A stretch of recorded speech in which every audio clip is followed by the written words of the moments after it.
जय श्री राधे मित्रों, बहुत स्वागत है आपका न्यूज़ 24 के यूट्यूब चैनल और फेसबुक पेज पर।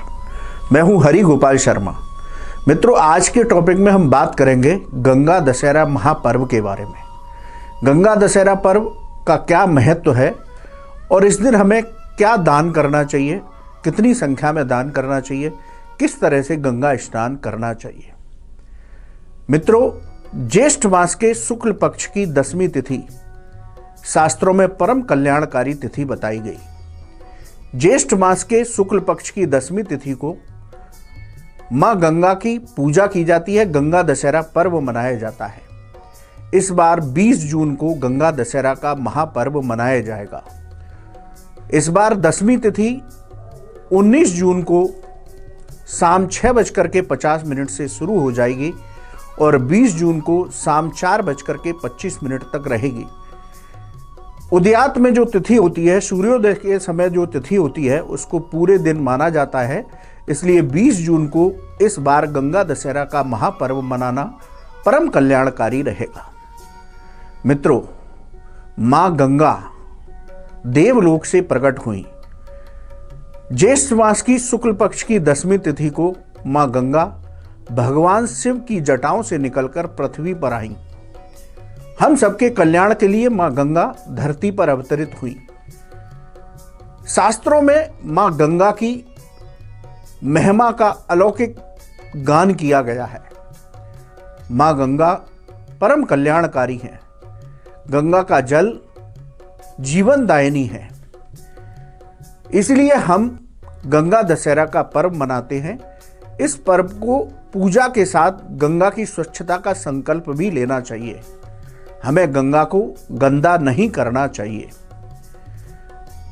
स्कंद पुराण के अनुसार गंगा दशहरा का पर्व मनाने से, गंगा का स्नान करने से, दान करने से साधक को दैहिक, दैविक, भौतिक सभी कष्टों से मुक्ति मिल जाती है। साथ ही गंगा दशहरा के दिन पूजा करने से जो हम 10 पाप करते हैं उनसे भी मुक्ति मिल जाती है। शास्त्रों में कहा गया है कि प्रत्येक व्यक्ति 3 दैहिक, 4 वाणिक वाचिक और 3 मानसिक, इस तरह से 10 पाप जाने अनजाने में करता रहता है। लेकिन यदि ज्येष्ठ मास के शुक्ल पक्ष की 10वीं तिथि को वो गंगा जी का पूजन करे, गंगा का स्नान करे और दान करे, तो उसको इन 10 पापों से मुक्ति मिल जाती है। गंगा दशहरा के दिन स्कंद पुराण के अनुसार हमें 10 की संख्या में सभी कार्य करने चाहिए। जैसे कि आप मां गंगा का पूजन कर रहे हैं तो गंगा जी को 10 तरह के फूलों को अर्पित करना चाहिए। गंगा जी की 10 बत्तियों से आरती करनी चाहिए। गंगा दशहरा के दिन हमें 10 की संख्या में किसी वस्तु का दान करना चाहिए।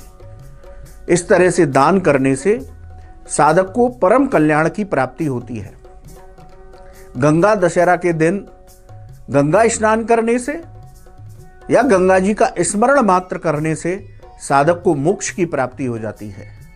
शास्त्र कहते हैं गंगे तब दर्शनात् मुक्ति ही, यानी कि गंगा का स्मरण करने, गंगा का दर्शन करने मात्र से ही साधक को सभी कष्टों से मुक्ति मिल जाती है और साधक को मोक्ष की प्राप्ति होती है।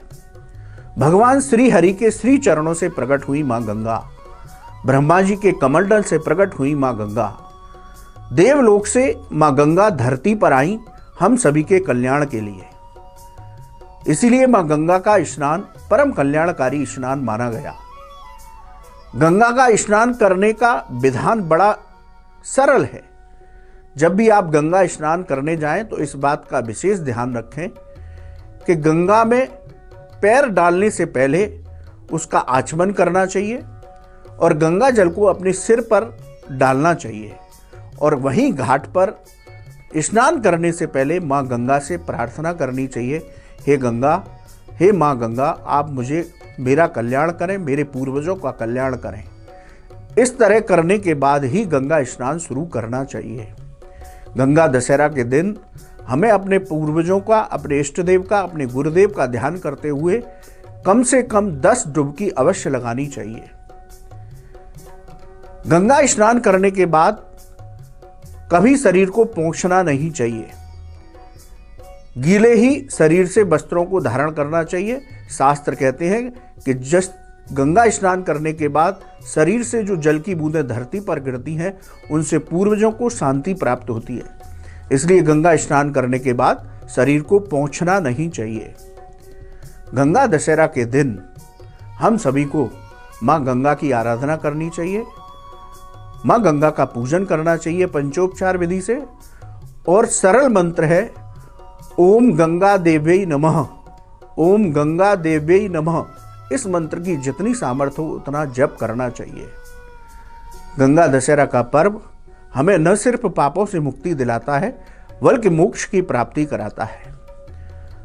तो आप सभी को गंगा दशहरा पर्व की मंगलमय शुभकामनाएं। जय श्री राधे।